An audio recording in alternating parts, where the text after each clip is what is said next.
Hello and welcome to episode 39 of the HamCorp training manual.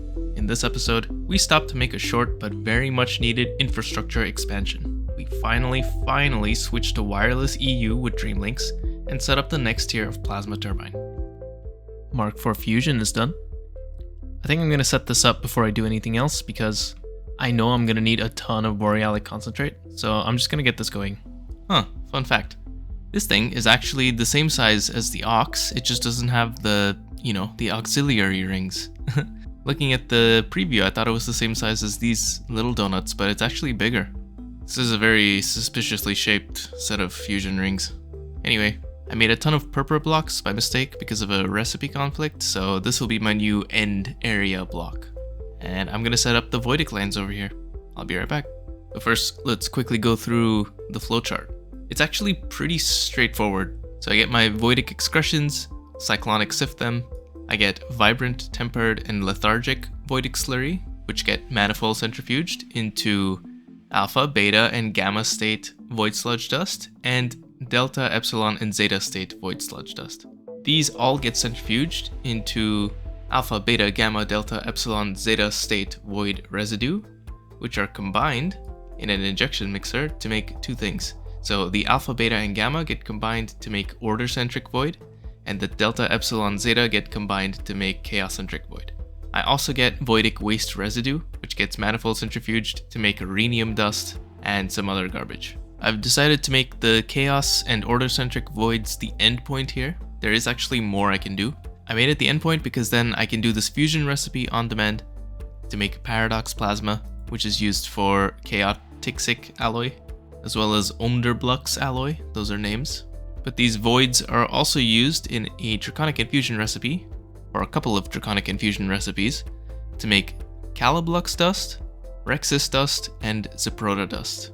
This just needs a bunch of kind of random ingots. Basically, it's not really important what they are. They're all pretty easy to get, low tier ingots for the most part. And those dusts can be blasted, and that's the real endpoint of the end line.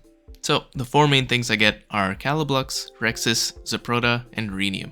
Let me put down some machines. Well, that was a pretty simple and easy line to set up. It's literally just a sequence of machines, pretty chill. It actually didn't need any external inputs, so it's a very self-contained line. You just need to provide the excretions and then that's it. And yeah, I already have some order and chaos-centric void, so it's really quick. And some rhenium.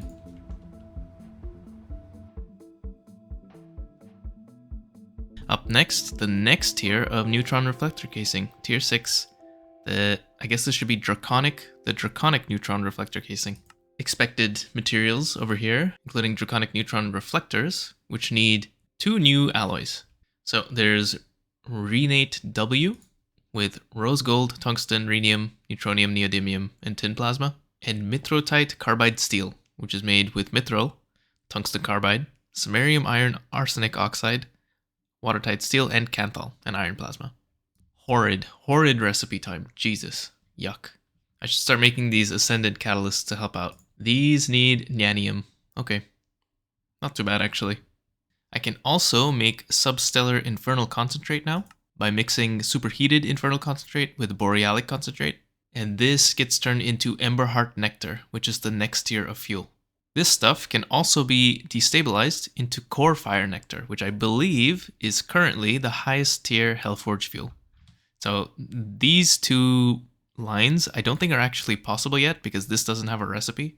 So this is kind of a placeholder for future content. So I can do that, I can do this, and I need to make some core fire nectar to finish off here.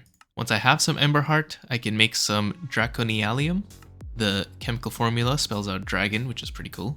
This is, of course, made in Infernal Forging. Hour-long recipe, by the way, with the speed boost. Yikes.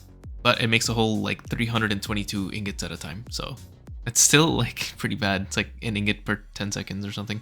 This needs Dragon Breath, Nitrogen Plasma, Oxygen Plasma, Voidic Plasma, Duranium, and Silver. What is Voidic Plasma? Echo Fluid and Liquid Void with tier 6 reflectors. Okay. Could be worse. Could be worse. Could also be better. Once I have the reflector casings, I can also make some more alloys, actually. Omderblux, Abyssal Alloy, and Chaotic Alloy.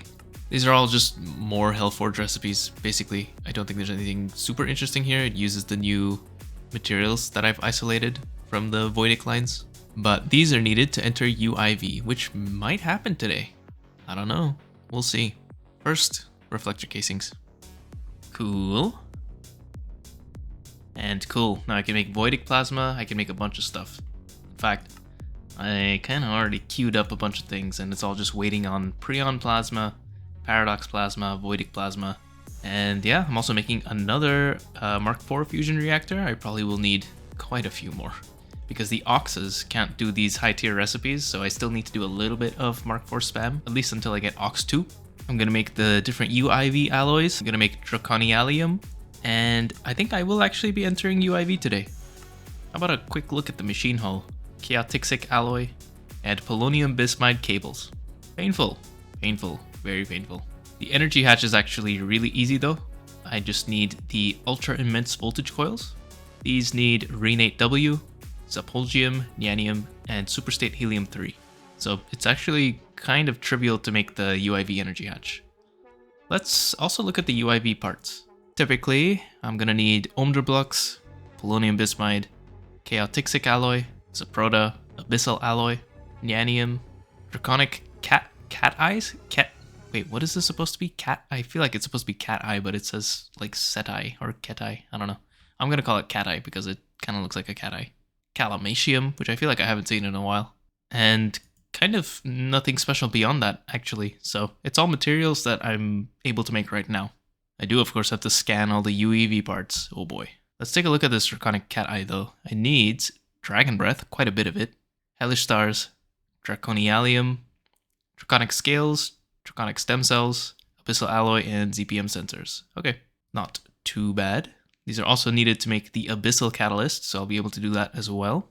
And once I have UIV energy hatches, I can make Rhenium Supercomposite Alloy. The gate here is that I need a UXV Hellforge, after which I can make the final tier of coils, Abyssal Alloy. Nothing special about them. They're just, the next tier of coils, basically. But they happen to be the last one. With UIV, I will also be able to make Primordial Shadow Worm, yet another Hellforge recipe. We're starting to lean pretty heavily on this Hellforge, huh? But this stuff can actually be turned into turbine rotors, and I think these might be the best turbines in the game. Maybe there's one higher, but I'm not seeing it immediately. I do remember looking at this one and being like, whoa, because these are an assembly line recipe too. And they need UIV transmission assemblies. 12,800 power, that is crazy. I want these. Besides that, we'll look at the rest in more detail once I'm actually there. So a bit of AFK Hellforge time. I'll be back soon, from your perspective anyway.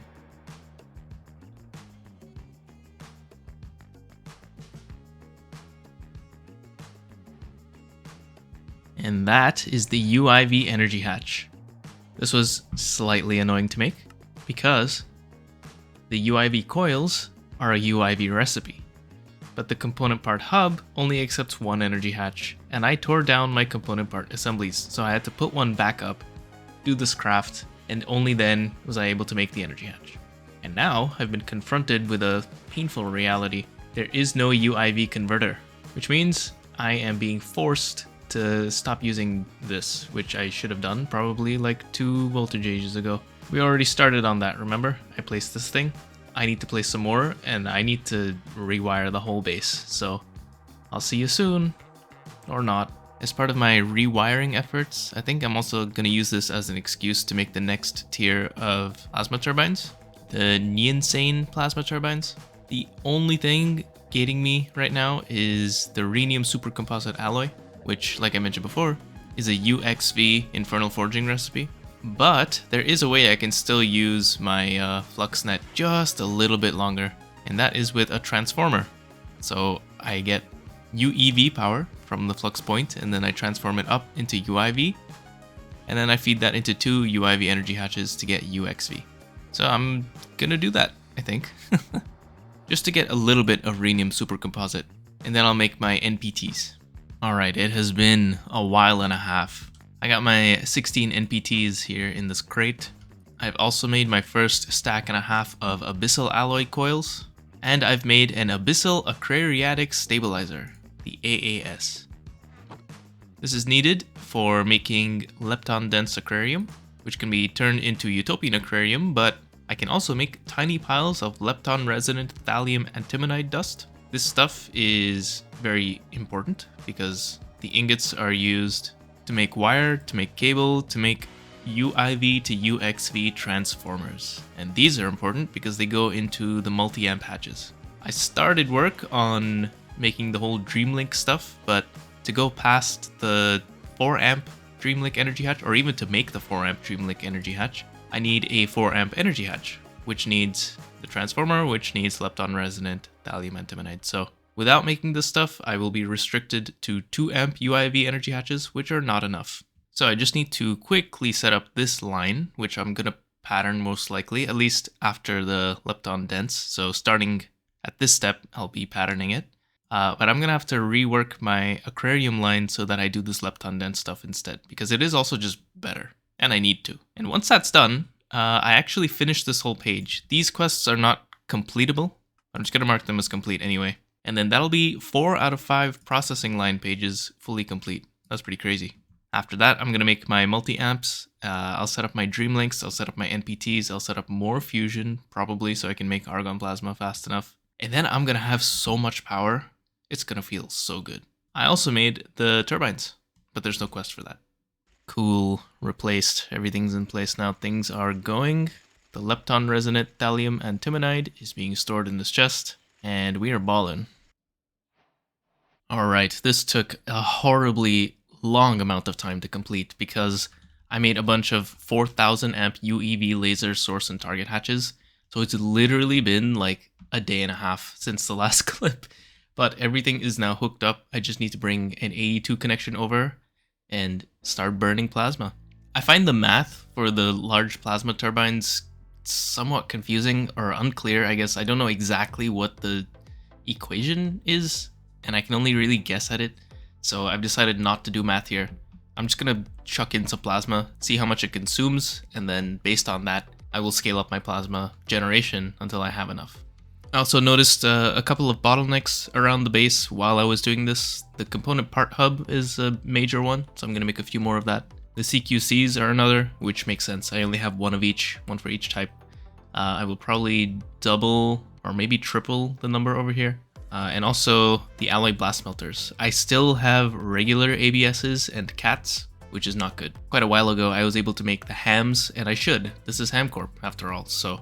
And now, actually, now that lepton resonant ingots are unlocked, there's a few new multis, and one of them is the catalytic hellfire energized furnace, the Chef. This is a bigger rotary hearth furnace. The only difference is it has throughput boosting and bulk processing, so it is quite a bit better than these regular rotary hearth furnaces, so I can start taking these down. Problem is, I probably have to redo the building again, but luckily, this will be the last upgrade. The Chef is the best EBF. There's also the atomic materialization plant. This is like a better chem plant, which is nice. Not really a major bottleneck for me at the moment, but still would be nice. It would also be nice to actually properly go through the entire base and remove some redundant or old lines like the plat line.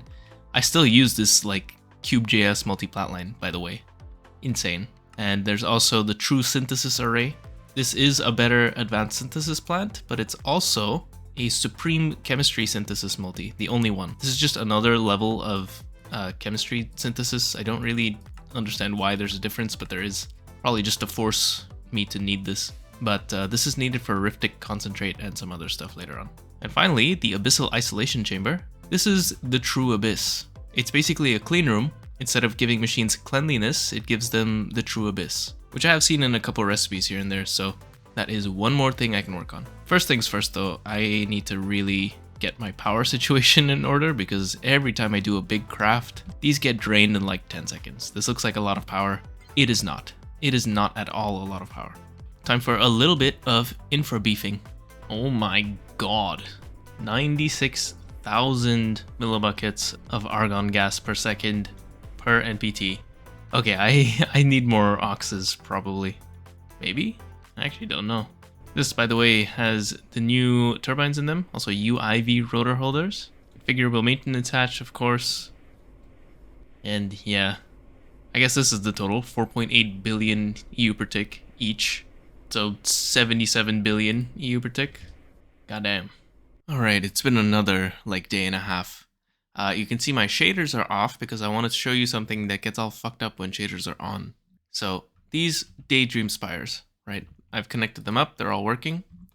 Now if I click show range, it does show a render of the range of the multi-block, and it's pretty big. It's 64 blocks centered. So I guess it's actually diameter, or the edge length of the square is 129. 64 plus 1 plus 64 in both directions. So it is quite large, actually. It reaches pretty far, but it is not large enough to cover the whole base, so I do need multiple. And for some reason, I thought that I would just need to laser one spire, and then the rest of them would kind of wirelessly share the energy buffer, but I don't think that's how it works. I mean, correct me if I'm wrong, but it seems like each one is just its independent subsystem, I guess. So I need to laser this, and then everything within this range is able to receive wireless power from this and only from this. So I had to set up a laser network, and I'm gonna have to do this basically forever now, which is kind of annoying, but I set up my laser network to power that, and then this one supplies this area. I needed this one thing here because there are two RHFs just slightly out of range. Slightly annoying, but it is what it is. And I have another one here and another one there. So all of the main power chuggers over here are all fully powered. And I have 64 amp UIV energy hatches, and this is why this clip is another day and a half ahead in time. It's because these took forever to make. I would have made the 256 amp ones, but I think each one of those is as expensive as 4 of these, so it would have taken 4 times as long, so it would have taken a whole week to make those, so I'll do that when I'm more capable of crafting faster. Anyway, I have also set up some more auxes. I have even more, but I found that this is actually fast enough. This keeps up with my plasma consumption, which is pretty awesome. And I crafted some hams. Let's put these down.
Four hams, going ham in the corp, straight up ham in my corp.